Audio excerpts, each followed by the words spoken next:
All right, welcome to the 2021 Wildwood Platinum 178 DHS. Starting in the back corner here, right with your bumper.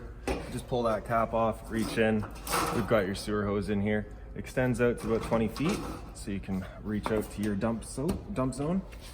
Right at the end here, just take note of those two little ears. That's how your sewer hose connects to your sewer system. So right here, you can see you've just got your little stabilizer jack as well as in the front two corners. What you're gonna do with these guys, you're just gonna run them down until they contact the ground. Another turn or so just to firm them up, and that'll just get rid of the sway from the trailer. Walking through it with them up, you notice it's got a little bit of a bounce. These guys will just get rid of that for you. Right above it back here, you can see you've got your low point drains. So if you're leaving the trailer for a little while, or if you're coming up to winterized season and you want to drain out your water lines, you're just gonna remove those caps and drain out the water here. Right above it, you've got a cable and satellite inlet. So simple coax cable plugs into there, powers up at your TV location. Down the side a little bit more, we've got your sewer system here. So this cap just turns off. It's got the same two ears there as your sewer hose in the back does, so it attaches the same way. Just press it onto there, lock it into place. With your two valves here, you can see you've got black and gray. Black is for your black tank. Black tank is filled up from your toilet. So when it comes to dumping your tanks, you're gonna wanna do that black one first. Once that's done, you can close that up, open up the gray. The gray water is filled up from your sinks and your shower, so generally cleaner water. Run that out last just to clean out the hose. Right above it, right up here, we've got a black tank flush. So you may notice over time, your black tank, even though you know for a fact is empty, may still be reading a third or 2/3, whatever it may be. Usually what that is just a piece of toilet paper or some sort of debris going between the two prongs or the two sensors in the tank. So what you're going to want to do is just take a water hose, stick it into there, turn on the water, and open up your black valve, and that'll just flush out the tank for you. Right beside it, we've got your city water connection. So same idea, you're going to take a pressurized water hose, plug it into there, it'll pressurize the water lines throughout the trailer. And right below it is your shore cord. You can see you've got that little notch in the bottom there. The other two don't have it. So that'll just line up at the bottom. Goes into place, little 8th turn locks it, and then the threaded collar to really lock it into place. As you follow the cord back, you can see the end here is the usual 30 amp end. Most campsites will have that for you. You can just plug straight on in. If they don't, we do provide you with a city adapter to plug into your house, a little 15 amp adapter. So right here, just got your little storage compartment where we provide you with a water hose as well as the park adapter I was telling you about here. And inside here, you can see you've also just got that little jack right there. That's got the 3/4 inch end for running all of your stabilizer jacks up and down.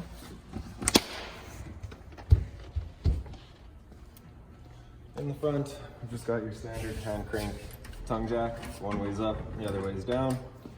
Right behind it's your propane tank, so standard barbecue style tank. Close it one way, open it up the other way. It is marked on the cap here. Behind it is your battery box. So inside there, we've just got your battery. Whenever you're plugged in through your short cord or you're through your 7-pin into your vehicle, that battery is charging for you. On the other side here, right on the wall, we've got the little Furion solar panel plug-in. So you can take your Furion solar panel, plug it into there, charges your batteries. Again, down the side, we've just got the exhaust for your furnace here. So if you're ever running your furnace, you just want to make sure nothing's drooped over that. It does get hot. Beside it is your freshwater tank fill. So you take the same water hose, stick it into there, turn on the water, it starts filling up your tank. You know that tank's full when it starts spitting water out of that vent here, or just by watching your monitor panel inside. For the draining for that tank, just right down here, you got that white cap right there. You're just gonna take that off. That'll drain out that tank. Beside your freshwater fill, we've got your hot water tank. So you're just gonna take that keyway there and line it up. Then she pops open. So before you ever turn on your hot water tank, you just want to hit that pressure relief valve right there. When that thing's full of water, you'll see a little bit of water dripping out, just letting you know that it is full. At that point, you're safe to go in and turn it on. Now, once we're inside, I'll go over the reset procedure. The reset button that I'll refer to is just right here. Now, it isn't necessarily a button where you can feel it click into place necessarily. It's just kind of a ring that you're just looking to press, and that's that.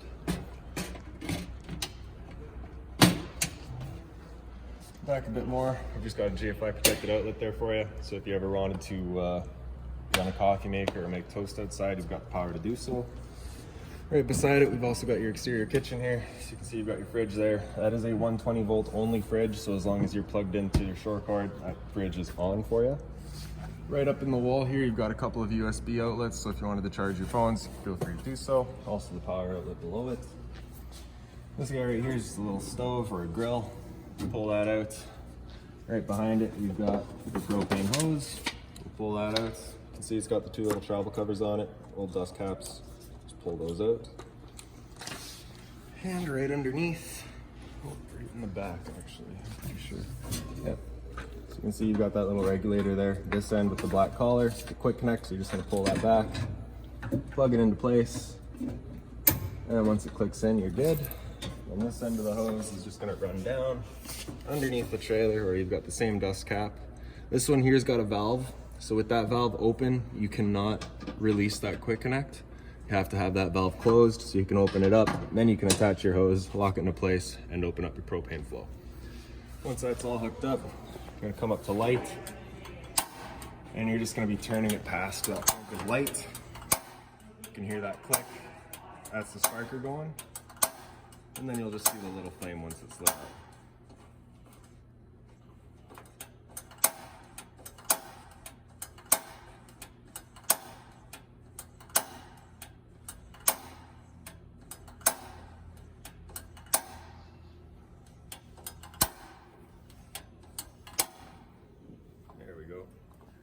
So you can just see it going in the back there, and then you're just going to be turning it, looking for your desired temperature. Once you're done, just turning it right back to off, and it turns itself off. Right on the side here, you just pull that out, it's a little grease trap.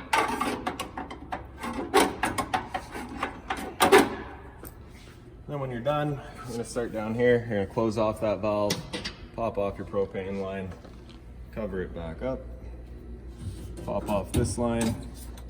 And what I like to do, instead of using the dust caps, is I'll just coil it around to itself. That way you know that nothing's getting in there. And then we can put her back away.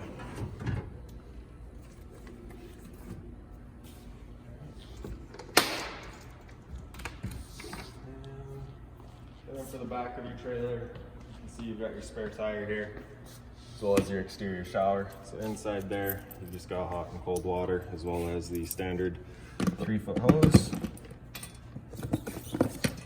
and the head. All right, so if the dog's out getting muddy or whatever, you can spray him off before he goes inside. And then right up top here, you can see you've got the pre-installed mount for a reverse camera. So if you have trouble backing up the trailer, if you want to be able to see back there, or even just an observation camera, hook one up for you there. And then up inside of the trailer here, the first thing you notice is a little black box right on the floor here. That is your propane detector. So if there's ever a propane leak in the trailer, propane's heavier than air, it sits on the floor. That guy will detect it and start going off just like a smoke detector. Right up here on the right, we've got your kitchen light, and on the left is your awning lights. So with your slide out, you're just gonna press and hold the top of this right button here, and that slider will make its way out. Once it's out all the way, you'll just hear a couple of whirs from the motor, just letting you know that they're just squaring themselves really, and then that's that.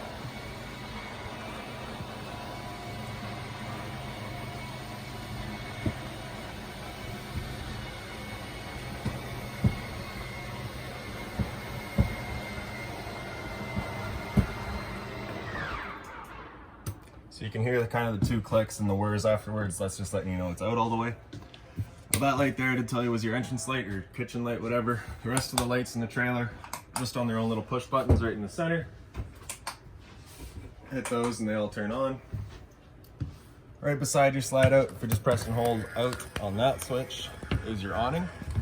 But just keep in mind with your awning, it does come in contact with your door. If you've got it wide open, you want it opened about 90 degrees and that arm will clear. With your awning, once you get up to about 15 kilometers an hour of wind, you want to start bringing it in because it is just a big sock. It pulls all the wind and it just kind of starts bending the arms. But once you're out all the way, that flap's going to be down. If you keep on holding, it will roll itself up backwards, which you don't want. So I'm just opening it up until that flap is leaning, pointing down, and that's that. Now, if it were to start raining, it's of course going to hold water. So what you can do is you can grab either arm, front or back, and just kind of slide it in towards the trailer. And then you've got this knob here that you can lock down. It'll hold the pitch of the awning at a different pitch so that it allows the water to run off rather than pool. If you like that angle better, just because it does give you more shade, you can do the same thing at the back arm here. Lock it in place. And there you go. Once you're done, you're just going to loosen off the knobs, allow the arms to extend completely.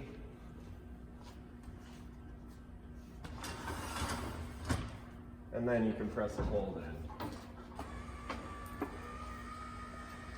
Making sure that the tube rolls in underneath the fabric so that as it's closed, it doesn't pool water. And again, just making sure that your door is only open 90 degrees so it doesn't catch the arm.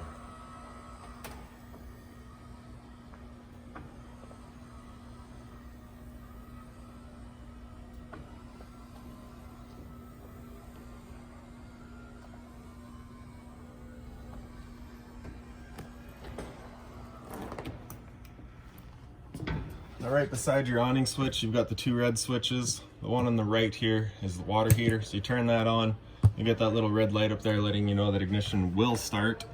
Once the light goes out, ignition has started. And if the light were to come back on after that, it's letting you know that it hasn't lit up.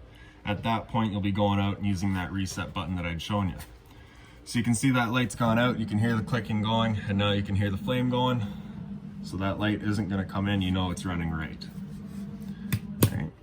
All right, beside it's your water pump. Now I'm not gonna run this for too long just because we do have the unit winterized. So turn that on, turns on your water pump, drawing out of the freshwater tank. Right above it, we've got your monitor system. So on the left here, we've got battery, tells you your battery charge level. So because we're plugged in right now, we're currently C for charging. G would be good, F is fair, and L is low. Freshwater, so as you fill that up, you go to 1/3, 2/3, and full. Same idea for your black and your gray. Right into your kitchen here, you've got the little stove, a little bifold cover just flips back. Then you're just going to turn the knob over to high, and it should ignite.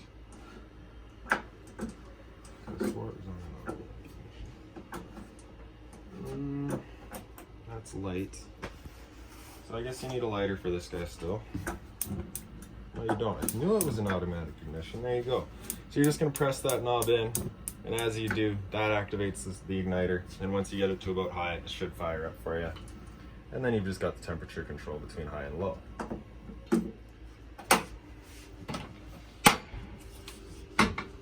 Right below it is just a little storage. And below that is your furnace. So for your furnace, your thermostat's just up on the wall back here. With this white knob all the way to the left, that's off. Turn it over to the right. All the way to the right is max hot. Anywhere in between is just your temperature selection. Once this furnace fires up, you should be able to actually see the flame through a little sight glass in the bottom left corner there.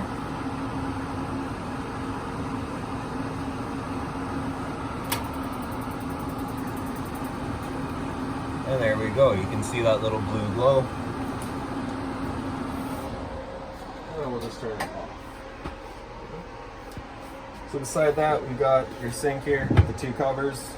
Of course, hot and cold water. Above that, we've got your microwave here. It's pretty standard, just like home. Not much I can teach you there. And then a little more storage beside it.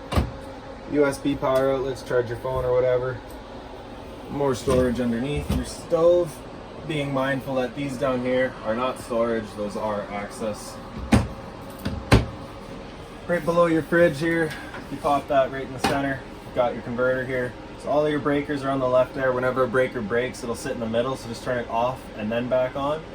And on the right side here, we've got all of your fuses. Above that is your fridge here. Now this is a 12-volt fridge, so as long as your battery's charged, this thing is going for you.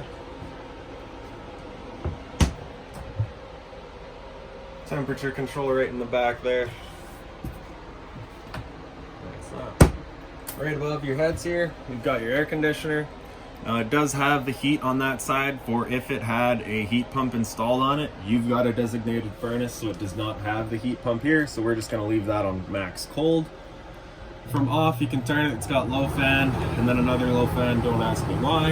And then it's high fan, and then you've got low cool, in which case it's using the low fan with cooling, or high cool, which is of course high fan with cooling.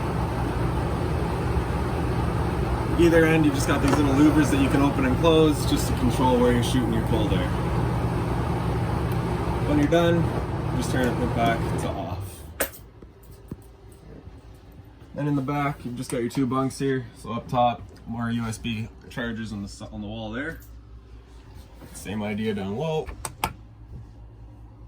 And then additional storage underneath. So in the very back, we've got your bathroom here. As you walk in, the light, again, just a little push button.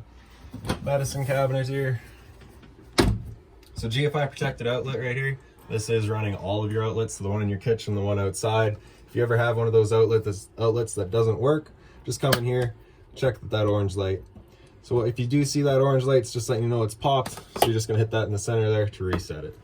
Of course, hot and cold water, a little more storage underneath. Your toilet here. So you've just got the little foot lever on the right side. And then of course the shower. Right above your shower, you've got your roof vent. So you're just gonna turn that knob counterclockwise or clockwise to open it. And then in the back there, that's button there, turns on the fan.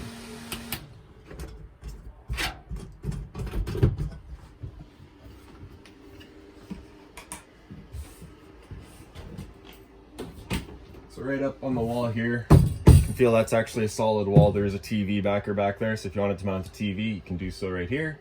Power outlet, as well as your cable and satellite outlet, as well as your antenna outlet. So with your antenna, you just got that button right there. Press that in, that little green light will turn on, letting you know that it is powered up, and you will get a TV signal. And then pre-wired for Wi-Fi. Then we've got your dinette here. So pretty standard. Lift up on the table here. Push it back. Pulling out the legs, storing them wherever you feel best. And then the table will come down to sit onto the ledge right there, like so.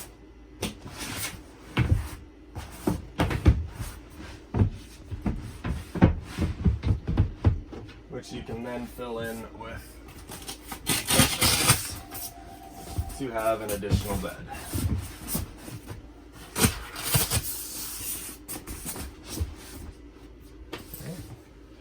As for your bed in the front, you can see it's currently set up as a couch. So you're just going to pull these two back cushions off, undo the travel latch on the side here, fold this down, and there's your front bed. Of course, storage right across the top and on the side. And because this unit doesn't have a designated stereo, they do send you a little speaker there as well. And then lastly is your fire extinguisher on the wall, and to go with it right above your head is your fire alarm. So that's that. It is smoke and CO2, so if you ever have a fire or if there are offsetting of gas, then that guy will start going off.